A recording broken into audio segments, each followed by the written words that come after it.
క్రీస్తునందు ప్రియ టీవీ ప్రేక్షకులకు Christian evangelical fellowship తరపున మా హృదయపూర్వకమైన వందనాలు మీకు తెలియజేసుకుంటున్నామండి. మీ కొరకు మేము ప్రార్థన చేస్తున్నాం. మీరు కూడా మా కొరకు ప్రార్థన చేయవలసిందిగా మీకు మనవి చేసుకుంటున్నామండి. ఈ పరిచర్య క్రీస్తు రాకడ వరకు సజీవంగా జరగాలని మేము ఆశిస్తున్నాము.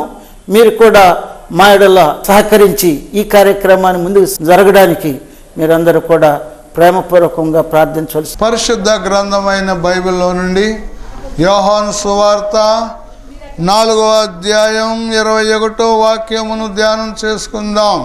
అమ్మా, ఒక కాలము వచ్చుచున్నది, ఆ కాలమందు ఈ పర్వతము మీద నైనను యెరూషలేములోనైనను మీరు తండ్రిని ఆరాధింపరు. నా మాట నమ్ముము. ప్రార్థన చేసుకుందాం. పరిశుద్ధుడా, ప్రేమ కలిగిన ప్రభువా, మీకు వందనాలు చెల్లించుకొనుచున్నాం. ఈ వాక్యమును నా కొరకు, ఈ బిడ్డల కొరకు దీవించి ఆశీర్వదించు ప్రభువా. మీ వాక్యములో మీ నీతి ఉన్నది నాయన. మీ నీతిని నాకు నేర్పించు, ఈ బిడ్డలకు నేర్పించు. నీతి గల మీ రాజ్యము కొరకు మమ్మలను సిద్ధపరచుకొనుమని యేసు నామములో అడుగుచున్నాము తండ్రి, ఆమేన్. ప్రభువారు ఎంతవరకు నడుపుతా అంతవరకు నడుద్దాం. ఆయనను మోసుకొని పోయే గాడిదను నేను.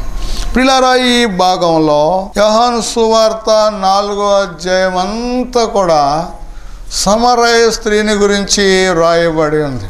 యోహాను సువార్త 4వ అధ్యాయం అంతా కూడా యేసు క్రీస్తు ప్రభువారికి సమరయ గ్రామములో నుండి వచ్చినటువంటి ఒక స్త్రీకిని జరిగినటువంటి సంభాషణ ఇది. సుకార్ అనేటువంటి ఊరు ఉంది. ఆ సుకార్ అనేటువంటి ఊరిలో నుండి సమరయ స్త్రీ ఒక ఆమె యాకోబు బావి దగ్గరికి వచ్చింది. ఎందుకంటే నీళ్లు చేదుకోవడానికి వచ్చింది.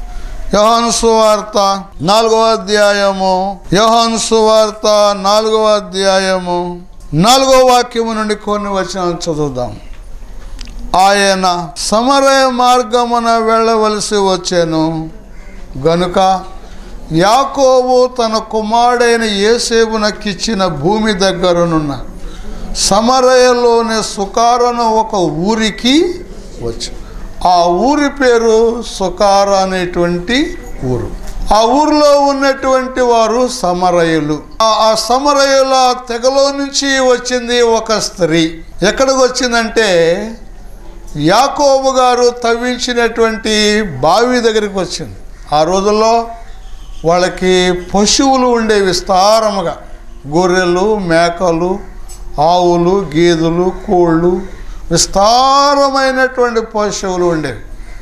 దేవుడు ఆ పశువులతో వారిని ఆశీర్వదించి దీవించేవాడు. పూర్వకాలంలో కూడా చాలామందికి మంచి మంచి పశువులు ఉండేవి. మా తాతగారి పేరు బొండాడు ఇస్సాక్ గారు. మీలో ఎంతమంది తెలుసు నాకు తెలియదు, కానీ ఆయన పొడుగ్గా ఉండేవాడు, బక్కగాను, పంచి కట్టేవాడు, లాల్చి వేసేవాడు, మంచి చట్టేసేవాడు.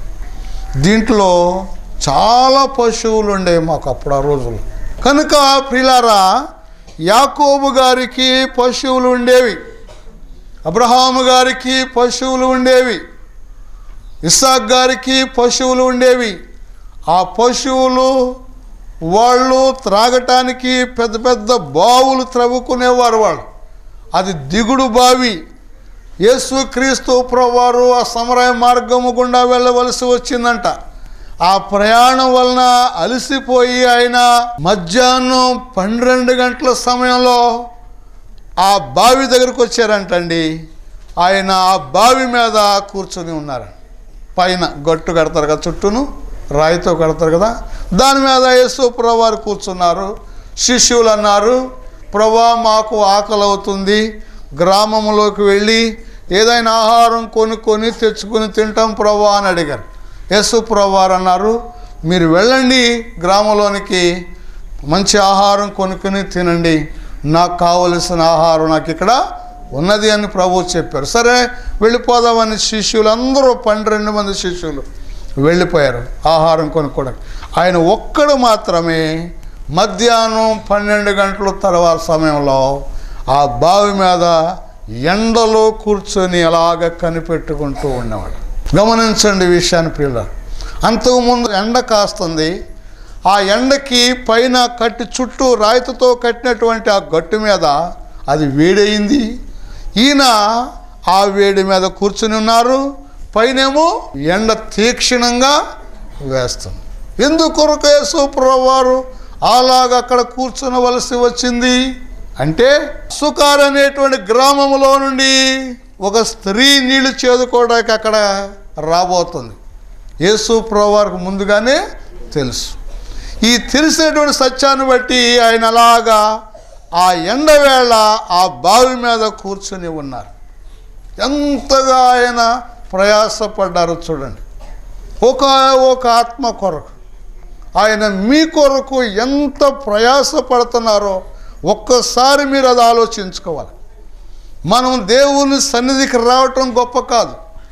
నా కొరకు ప్రభువు ఎంత ప్రయాసపడ్డారు అనేటువంటి విషయాన్ని మనం ఆలోచించాలి. నా కొరకు ప్రభువు ఆ భారమైన సిలువ ఎంతగా మోసారు అనేటువంటి విషయాన్ని జ్ఞాపకం చేసుకోవాలి. నా కొరకు ప్రభువు సిలువలో ఎంత రక్తం కార్చారు అనేటువంటి ఆలోచనలు మీలోకి రావాలి. అప్పుడు యేసుక్రీస్తు ప్రభువారు పడినటువంటి శ్రమలు, యేసుక్రీస్తు ప్రభువారు కార్చినటువంటి రక్తము, యేసుక్రీస్తు ప్రభువారు పడినటువంటి హింసలు అవి జ్ఞాపకం ఉంటే అవి మీ జీవితాలకి, నా జీవితానికి ఒక ఆశీర్వాదకరముగా మారుతాయి. ఈ స్త్రీ వచ్చింది. ఈమె వచ్చి బావిలోనికి దిగి ఆ బావిలో దిగి నీళ్లు ముంచుకుని మరలా తన దారిని వెళ్ళిపోతుంది. యేసు ప్రభువారు ఆయనే పలకరించారు. అమ్మా, దాహమునకు కొంచెము నీళ్లు పోస్తావా అని అడిగారు. యేసు ప్రభువారు అంటుంది ఆ స్త్రీ, అయ్యా మీరు యూదులు, మేమేమో సమరయులమి, మరి మేమిచ్చే నీళ్లు మీరు త్రాగుతారా అని యేసు ప్రభువారిని ప్రశ్నించింది. ఎందుకంటే యూదులు చాలా తెలుగుగా ఉంటారంట. యూదులు మంచి అందముగా ఉంటారంట. యూదులు మంచి జ్ఞానవంతులు. మనం ఉపయోగించేటువంటి విమానాలు కానివ్వండి, ర్యాకెట్స్ కానివ్వండి, కొన్ని అంతరిక్షంలో తిరిగేటువంటి ఆయుధాలు కానివ్వండి, ఈ ఖగోళ శాస్త్రములో ఉన్న కొన్ని చాలా పరిస్థితులు కనిపెట్టినటువంటి వారు యూదులే. వాళ్ళు మంచి జ్ఞానవంతులు. వాళ్ళంటండి ఎవరితో కలిసి భోజనం చేయడానికి ఇష్టపడరంట. మంచి జ్ఞానవంతులు. దేవుడు ప్రపంచంలో వాళ్ళని ఒక ప్రత్యేకమైనటువంటి జనాంగముగా ఏర్పాటు చేసుకున్నాడు. అందుకనే మేము సమరయులమి అని స్త్రీ తనకు తానుగా తగ్గించుకున్నది. సమరయులు అంటే కొంచెం చిన్న స్థాయిలో చెందినటువంటి వారు. మేము సమరయులమి, మీరు యూదులు, నేనిచ్చే నీళ్లు మీరు త్రాగుతారా అని యేసు ప్రభువారిని ప్రశ్నించింది. వెంటనే ప్రభువు అన్నారు, అమ్మా, ఈ నీళ్లు త్రాగువాడు మరలా దప్పికొంటాడు, కానీ నేనిచ్చు నీళ్లు త్రాగువాడు మరి ఎన్నడూను దప్పికొండ. అయితే నేను ప్రతిరోజు ఇలాగా యాకోబు బావి దగ్గరికి వచ్చి ఈ నీళ్లు చేదుకొని తీసుకుని పోకుండానట్లుగా ఆ నీళ్ళు ఇవ్వవా అని అడిగి, ఇస్తాను, నీ వెళ్ళి నీ పెనిమిటిని తీసుకుని రా అని యేసు ప్రభువారు ఆమెతో చెప్పారు. వెంటనే ఏమంటుంది, అయ్యా నాకు పెనిమిటి లేడు. యేసు ప్రభువారు అన్నారు, నిజమే చెప్పితివి, కానీ నీకు 5 పెనిమిట్లు ఉన్నారు. ఇప్పుడు ఉన్నటువంటి వాడు నీవాడు కాడు. అంటే ఆమె హృదయంలో ఉన్నటువంటి రహస్యాలను యేసుక్రీస్తు ప్రభువారు బయట పెట్టారు.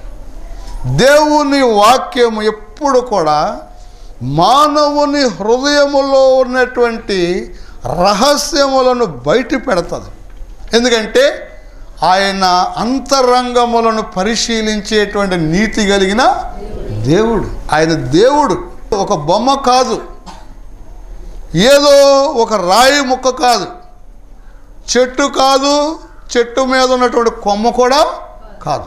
ఆయన జీవము కలిగినటువంటి దేవుడు. కనుక ఈ స్త్రీలో ఉన్నటువంటి రహస్యమైనటువంటి అంతరంగములో దాగి ఉన్నటువంటి పాపములను యేసుక్రీస్తు ప్రభువారు బయట పెట్టినప్పుడు ఆమె వెంటనే ప్రభు యొక్క మాటకు లోబడి అంటుంది, అయ్యా మీరు ఒక ప్రవక్తవని గ్రహించుకొనుచున్నాను అని యేసు ప్రభువారికి నమస్కారం చేస్తుంది.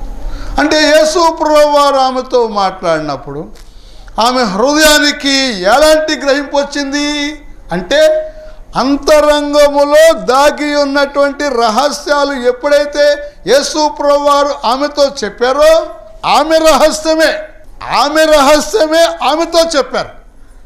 మీ రహస్యం మీకు చెబితే మీకు చాలా కోపం వస్తుంది.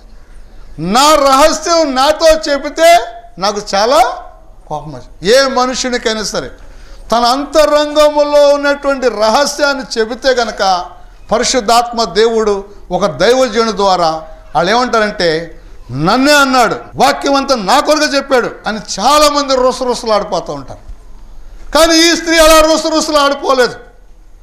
ఆమె వెంటనే తన హృదయంలో ఉన్నటువంటి రహస్యము ఎప్పుడైతే ప్రభు బయట పెట్టారో వెంటనే అంటుంది, అయ్యా మీరు ఒక ప్రవక్తవని గ్రహించుకొనుచున్నాను. అంటే ఈ స్త్రీకి ఒక మంచి ఆత్మ సంబంధమైన గ్రహింపు వచ్చి, దేవుని వాక్యం వింటున్నప్పుడు మానవులైన మనకు ఆత్మ సంబంధమైనటువంటి గ్రహింపు రావాలి, ఆత్మ సంబంధమైనటువంటి ఆలోచన రావాలి, ఆత్మ సంబంధమైనటువంటి తలంపులు మీలో పుట్టాలి. అప్పుడు మీ ఆత్మను పరిశుద్ధాత్మ దేవుడు పరిశుద్ధపరిచి నీతి కలిగినటువంటి రాజ్యం కొరకు సిద్ధపరుస్తాడు. ప్రభువు ఆమె హృదయములో దాగి ఉన్నటువంటి రహస్యమైనటువంటి పాపములు బయట పెట్టినప్పుడు ప్రభు యొక్క మాటకు వెంటనే విధేయురాలైనది. యోహాను సువార్త 4:19 అంటుంది, అప్పుడు ఆ స్త్రీ, అయ్యా నీవు ప్రవక్తవని గ్రహించుచున్నాను.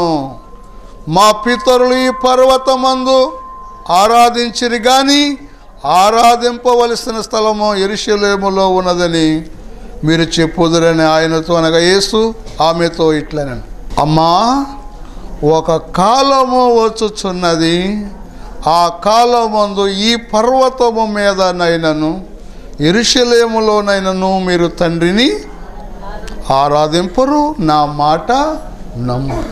రహస్యం చెప్పినప్పుడు చాలామందికి కోపం వస్తుంది. ఎందుకు అలా కోపం వస్తుంది అంటే, వారిలో శరీర సంబంధమైనటువంటి పౌరుషం చావలేదు. యేసు ప్రభువారు అన్నారు, గోధుమ గింజ భూమిలో పడి అది చస్తేనే మొలకెత్తుతుంది, కానీ అది చావకుండా ఎడల అది మొలకెత్తదు. లోకంలో సామెత చెప్తారు, చింత చచ్చినా దాని పులుపు చావు. 80, 70, 60, 90, 100 ఏళ్ళు వచ్చినా చాలామందికి శరీర సంబంధమైనటువంటి పౌరుషం సావదు. శరీర పౌరుషం నువ్వు చంపుకుంటే ఆత్మ సంబంధమైనటువంటి పౌరుషం ప్రభునికి ఇస్తారు. నువ్వు శరీర సంబంధం చంపుకోకపోతే ఆత్మ సంబంధమైనటువంటి జీవితం నీకు ప్రసాదించరు. నా జీవితంలో నేను చాలా చంపుకుంటున్నాను. నా నిద్రని నేను చంపుకున్నాను, నా కడుపు ఆకలి నేను చంపుకున్నాను, నా శరీర సంబంధమైన కోరికలు నేను చంపుకున్నాను. ఒక సహోదరి అంటుంది, మీ గురించి చాలామంది చాలా రకాలుగా చెబుతూ ఉంటారండి అన్నాడు. ఏమేమి చెబుతున్నారమ్మా, ఏమేమి చెప్పుకుంటున్నారా? ఈయన మంచి యవనస్తుడు, యవన కాలంలో యేసు ప్రభు గురించి చక్కగా చెబుతూ ఉంటాడు, ప్రార్థన చేస్తూ ఉంటాడని చాలామంది మీ గురించి మంచిగా చెప్పుకుంటూ ఉంటారండి. చాలామందికి తెలుసండి మీ గురించి. ఇంత యవన కాలంలో ఈలాగా మరి చేయటం అనేటువంటిది చాలా కష్టం అని అనుకుంటూ ఉంటారండి మీ గురించి. అవును, నన్ను ఈలాగా శరీర సంబంధమైన పౌరుషం చంపడానికి యేసు ప్రభువారే కారకులు. నాకు శారీరకంగా అండి చాలా కోపం. దేవుని కొరకు నా పౌరుషాన్ని నేను చంపుకున్నాను. దేవుని సన్నిధిలో నా యొక్క శరీరాన్ని నలగొట్టుకున్నాను నేను. ఎంతమంది మీ జీవితంలో అలాగా మీరు చేయగలరు? ఒక్క రాత్రి ఉపవాసం ఉండి ప్రార్థన చేస్తే నీరసం వచ్చేస్తుందేమో, రేపేం పని చేయలేము, అసలు లెగలేమేమో అని చాలామంది ఆలోచించుకుంటారు. కానీ ఉపవాసం ఉండి దేవుని యొక్క సన్నిధిలో మీ పౌరుషాన్ని చంపుకున్నప్పుడు, మీ పాపం విషయం మీరు పశ్చాత్తాపడుతున్నప్పుడు, మీకు పరిశుద్ధాత్మ దేవుడు ఏ పాపములు ఆయన వాక్యం ద్వారా సేవకుని ద్వారా బయలుపరిచినప్పుడు మిమ్మల్ని మీరు తగ్గించుకుంటారో అప్పుడు పరిశుద్ధాత్మ దేవుడు మీ శరీరానికి ఆరోగ్యం ఇస్తూ ఉంటాడు. మీ ఆత్మ ఉప్పొంగుతూ ఉంటుంది. మీరు శక్తివంతులై దేవుని కొరకు గొప్ప కార్యములను చేస్తారు. యేసు ప్రభువు వారితో అంటది, అయ్యా మీరు ఒక ప్రవక్తవని గ్రహించుకొనుచున్నానయ్యా. మా పితరులు ఇలాగే ఆరాధన చేస్తారని మేము ఎరుగుదుము అని ఆ విషయాలు చెబుతుంది. మా పితరులు ఈ పర్వతమందు ఆరాధించిరి గాని ఆరాధించవలసిన స్థలము యెరూషలేములో ఉన్నదని మీరు చెప్పుదురని ఆయనతో అనగా యేసు ఆమెతో ఇట్లను, అమ్మా ఒక కాలము వచ్చుచున్నది, ఆ కాలమందు ఈ పర్వతము మీదనైనను యెరూషలేములోనైనా మీరు తండ్రిని ఆరాధింపరు. ఒక కాలము వచ్చుచున్నదమ్మా. అవునండి, ప్రతి దానికి సమయం ఉంది. దాన్నే కాలం అంటారు. మనం ప్రసంగి గ్రంథం వెళితే అక్కడ కొన్ని విషయాలు రాయబడి ఉంటాయి. ప్రసంగి గ్రంథం 3వ అధ్యాయం 1 నుండి చూడండి. కొన్ని విషయాలు, ప్రతి దానికి సమయము కలదు, ఆకాశము క్రింద ప్రతి ప్రయత్నమునకు సమయము కలదు. ఆ పుట్టుటకు సమయము కలదు, చచ్చిపోవడానికి కూడా సమయము కలదు, నాటుటకు నాటబడినది పిరికివేయబట్టకు సమయము కలదు, చంపుటకును బాగు చేయుటకు సమయము కలదు, పడగొట్టిన దాన్ని మరలా తిరిగి కట్టుటకు సమయము కలదు, ఏడ్చుటకు సమయము కలదు, నవ్వుటకు కూడా సమయము కలదు, రాళ్లను పారవేయుటకు సమయము కలదు, రాళ్ళు కుప్పవేయుటకు కూడా సమయము కలదు. ఆ అధ్యాయం అంతా చదివితే చాలా విషయాలు, ప్రతి దానికి కూడా ఏముందంట, సమయం ఉందంట. అదే విషయాన్ని యేసుక్రీస్తు ప్రభువారు ఇక్కడ మాట్లాడుతున్నారు ఈ సమరయ స్త్రీతో. అమ్మా ఒక కాలము వచ్చుచున్నది, ఆ కాలమందు ఈ పర్వతము మీదనైనను యెరూషలేములోనైనను మీరు తండ్రిని ఆరాధింపరు. ఆరాధించవలసినటువంటి నా మాట నమ్ము. మీరు మీకు తెలియని దానిని ఆరాధించువారు, మేము మాకు తెలిసిన దానిని ఆరాధించువారు. రక్షణ యూదులలో నుండియే. ఒక సమయం వస్తుందమ్మా. ఆ సమయం వచ్చినప్పుడు ఈ పర్వతం మీద మీరు తండ్రిని ఆరాధన చేయరు, యెరూషలేములో కూడా మీరు ఆరాధన చేయరు. అంటే సమయం అయిపోతుంది అని యేసు ప్రభువారు ఆ స్త్రీతో డైరెక్ట్గా మాట్లాడుతున్నారు. ఒక కాలము వచ్చుచున్నది, ఆ కాలమందు ఈ పర్వతం మీద తండ్రిని ఆరాధించరు, యెరూషలేములో కూడా మీరు ఆరాధన చేయరమ్మా.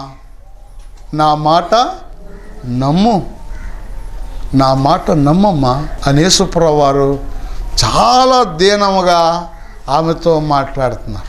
అసలు ఆమెతో చాలామంది మాట్లాడారు పురుషులు.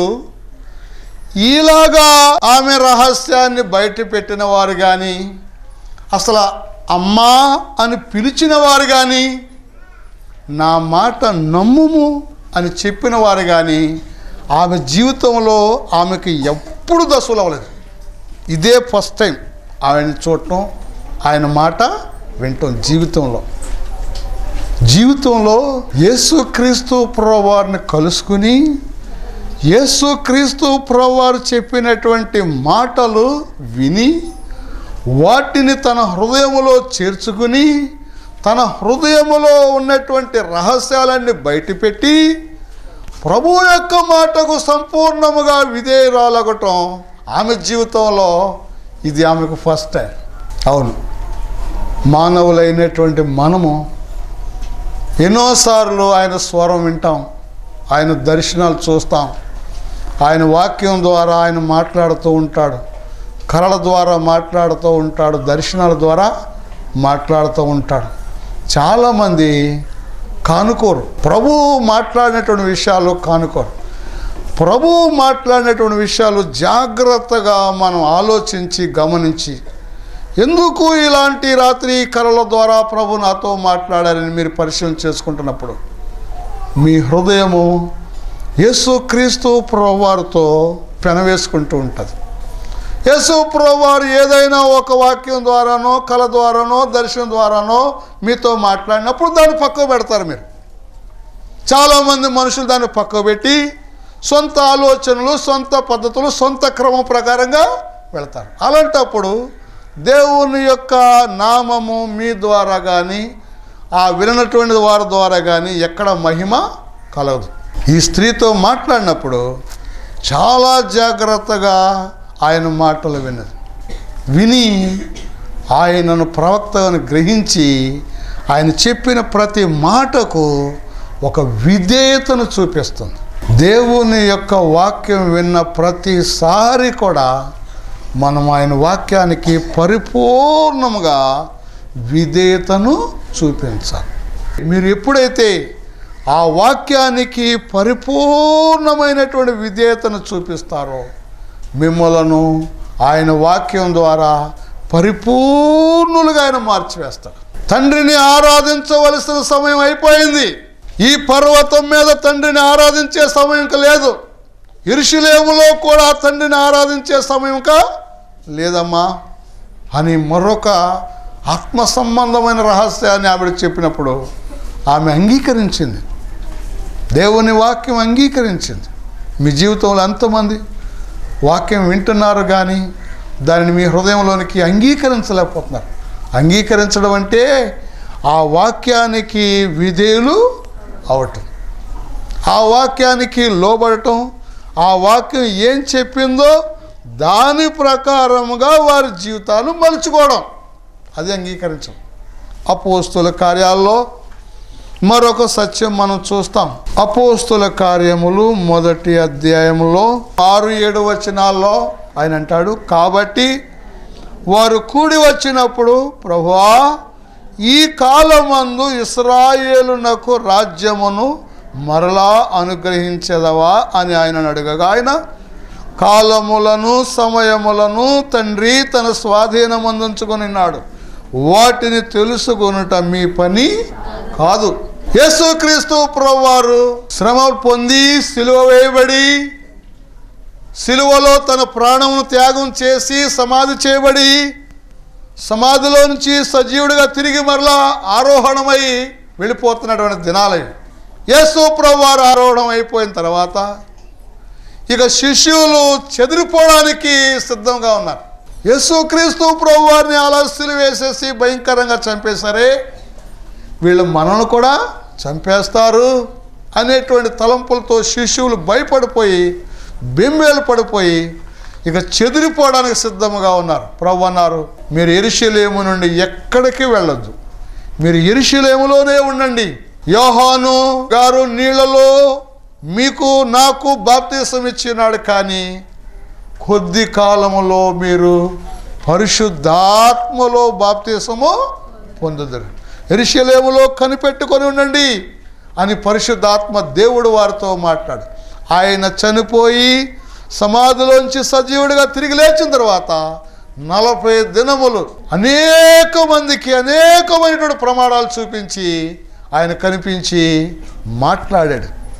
ఎందుకంటే ఆయన జీవము కలిగినటువంటి దేవుడు, జీవము గల దేవుడు. అపోస్తల కార్యాలు 1వ అధ్యాయం 7వ వచనంలో ప్రభువు ఆ విషయం చెప్పారు. కాలములు సమయములు తండ్రి తన స్వాధీనం అందించుకున్నాడు. ఎవరు స్వాధీనం ఉన్నాయి? ఆ తండ్రి స్వాధీనములో ఉన్నాయి. యేసు ప్రభువు వారు భూలోకానికి త్వరగా రాబోతున్నారని దేవుని యొక్క వాక్యం చెప్తుంది. ఎంతో మంది దేవ సేవకులు చెప్తున్నారు, ఎన్నో విషయాలు చెప్తున్నారు. కానీ యేసుక్రీస్తు ప్రభువు వారు భూలోకంలో రావటానికి యేసుక్రీస్తు ప్రభువు వారు కూడా తెలియదు. ఈ విషయం తండ్రికి మాత్రమే తెలుసు, మరి ఎవ్వరికి తెలియదు. ఆ సత్యం లూకాసు వార్తలో ఉంటుంది.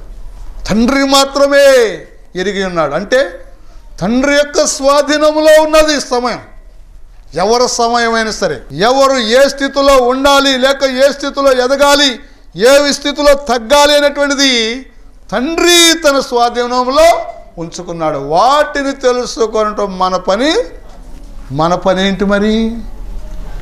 విరిగి నలిగిన హృదయముతో ఆయన సన్నిధిలో ప్రార్థన చేసి ఆయన వాక్యానికి లోబడటమే నీ పని, నా పని.